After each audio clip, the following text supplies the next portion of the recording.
Nararanasan ngayon ng ilang tricycle driver dito sa bayan ng San Fabian ang pahirapang pamamasada dahil sa tuloy-tuloy na pag-ulan dulot ng nagdaang bagyo at habagat. Alas 6 ng umaga nang nagsimulang dumating sa kanilang paradahan si Nestor Imasa, isang tricycle driver mula sa Tempra Gilig Toda, ngunit hanggang ngayon ay wala pa siyang naisasakay na pasahero. Anya na mahirap ngayon makakuha ng pasahero dahil sa ulan, ngunit nagtsatsaga na lamang itong magantay dahil inaasahan na bandang alas 8 hanggang alas 10 ay magsisidatingan na ang mga namamalengke. Saad nito na kapag ganitong panahon ay maswerte na kapag nakakakuha ng 250 to 300 pesos. Ngunit kapag mahina sa 150 pesos lamang na mababawasan pa ng panggasolina. Mahirap. Kaya lang, tiyaga lang. Wala pa akong panigo. Wala pa ni isa. Naghihintay pa lang.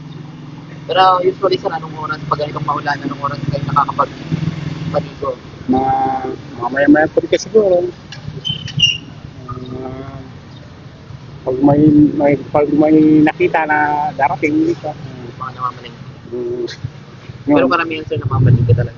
namamalingke. Minsan, isa-isa lang sakay namin. Pag may kasama siya, ayun, dalawa. Eh sir, magkano yung singil nyo? 20 minimum hanggang Tempra Gilig. Sa maghapon sir, kapag ganitong tag-ulan, nakakailang pasada kayo? 250, ganun. Pag nakachamba, 300, ganun. Saka, at least gasolina pa doon, 100. Ay, 120. Talagang ganun. Talagang ganun talaga. Tataas, bababa. Tiyaga lang. Sa buhay ng tricycle, pag walang tiyaga, walang binaga, ganun lang. Nakakailang balik kayo sir sa isang araw? Sa isang araw, yun, yung pagmakan, hindi mo rin mabilang kasi baka pag magkano kinita mo, yun lang, 250, 300, ganun. Tsamba-tsamba lang yun. Pero ano yung pinaka mababa yung kita sir sa isang araw? Isang araw, 150, ganun. Yun yung pinakamahina talaga na yun. Ano lang, pag may tumubo lang konti, okay na. Anong oras kayo dumarating? Bili ng bigas sira, ulam, ganun.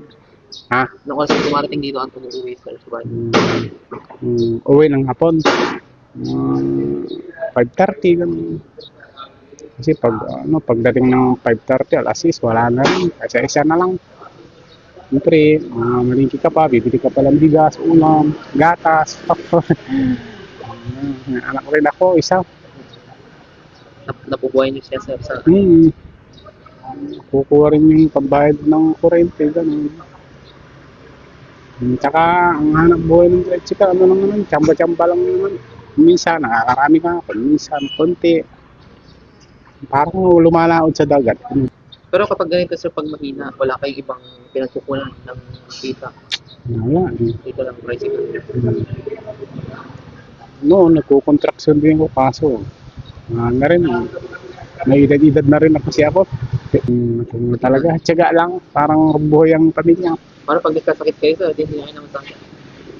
Pag nagkakasakit kayo, hindi na kayo namamasakit. Pili ka ng gamot. Pilitin, parang, pag hindi mo rin pilitin, wala kang kakain. Hindi lamang si Mang Nestor ang nakakaranas nito kundi pati na rin si Ray Estacio mula naman sa Rabon, Bigbiga, Gumot, Toda na kapag ganitong panahon ay kakaunti ang namamalengke ngunit inaasahan na kapag naging maaraw ang panahon ay lalakas ang kanilang pasada. Ginagawa lamang niya ang pamamasada bilang part-time kapag tapos na ang kanilang ginagawa sa bukid upang may dagdag na kita para sa kanilang pamilya. Sad nito na mabuti na lamang na maaga pa lamang kanina ay may naging pasahero na ito ngunit ngayon ay nag-aantay pa siya ng karagdagang pasahero upang may kitain at magamit sa pang-araw-araw. Sa ngayon po may na po yung pasada namin kasi halos diretso yung ulan tapos yung mga may mga bagyo-bagyo pang darating. Kaya po na-steady lang sa bahay nila para hindi magkasakit.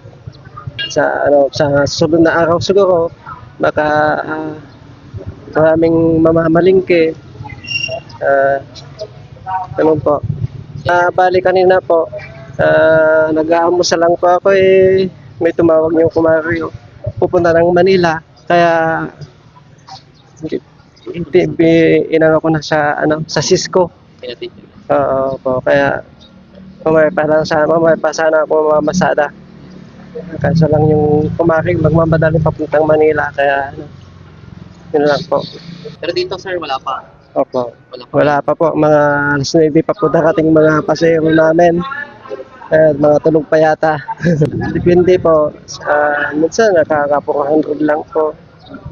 Pag ganito po, mga tiyenda, mga Lunes ngayon, medyo malakas-lakas din. Pero pag Martes na, Merkules, depende na po. So dito sir sa kanyo, sarili niyong tricycle. Opo, sarili ko na po. Matagal na mo kayo nagta-tricycle. Opo. Gano'ng katagal na sir? Ano na po, 2011 pa ako na mga pasada. Oh, So, matagal. kaya matagal na rin po. Pero pa stop-stop dahil nagbubukid kayo. Opo. Kamusta ngayon kita ng bukid sir ngayong tagulan? Mahina naman po kasi medyo ang sinasaka namin medyo maliit lang. Kaya ito na, pag matapos ng sa bukid, dito na naman po ang masada.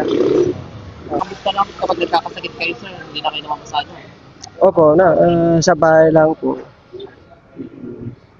Kasi kapag didiretso yung Opo. sakit, Opo, kailangan din po ng pangailangan sa bahay kaya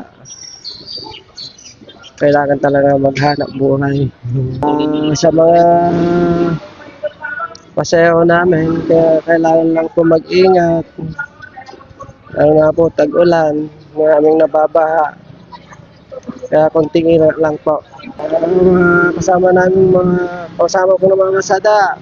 Ingat-ingat lang, magkaputi. Kasi ang ulan, medyo tuloy-tuloy. Para sa programang Bombo Hanay Big Time Patrol numero 5, Bombo Oliver na kumus nag-uulat. This is Bombo Radio Philippines, the #1 in most trusted source of news and information. Basta radyo. Bombo!